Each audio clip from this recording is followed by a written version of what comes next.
All right, thanks for tuning in to Leading Forecast here. Let's go on over to the, this is the satellite imagery, the infrared satellite imagery, and you can see a few systems we're looking at here. There's a system up here to the northwest that's coming in. One down here across the central plains that we're going to watch here over the next several days start to create some very interesting weather. The other system here coming off of the east coast here, and there was actually a slight risk out here. We'll show you that here in a second. But most of the storms have developed just off the coast there. You can see a few decent cells that have developed off of the east coast there, and they're continuing to move that way. Going on over, taking a look at radar here, you can see there's those three cells that have kind of developed off the coast. If those were sitting here, I bet we'd have some interesting severe weather going on there.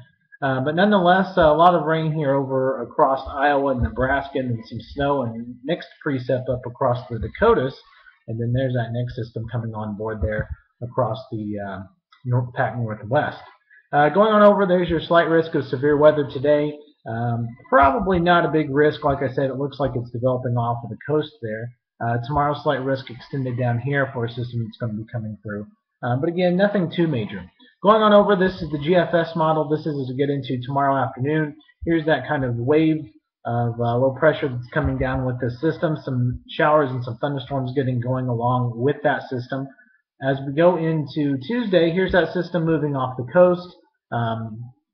We do have another system that's moving into Canada here with some rain associated with that. But watch what happens as we get into Wednesday. Here's this low that's moving up the east coast and is starting to get kind of, those isobars are getting compact, some rain spreading across the east coast from basically the same places that just got hit by Sandy, starting to experience some rain and winds.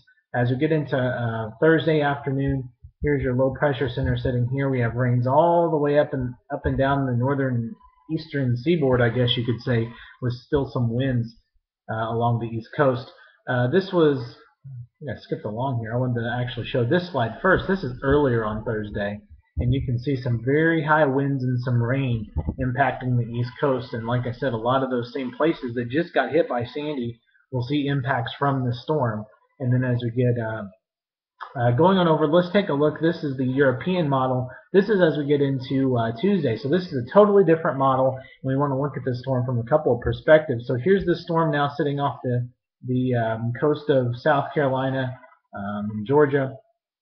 As we get into Wednesday, here's your low sitting here. This is bringing a little farther west. Then rain starting to impact North Carolina, Virginia, up towards Delaware, New Jersey, places like that, as well as high winds. And as taking a look, speaking of high winds, this is as we get into the early morning hours on Thursday. This is sustained winds, and you can see sustained winds of right around 30 miles per hour right along the Jersey Shore, even up towards Manhattan into up towards Massachusetts. We'll see sustained winds anywhere from right around 30 miles per hour, potentially up to 40 to 45 miles per hour. This is going to be a nor'easter or nor'easter that's going to move up the east coast.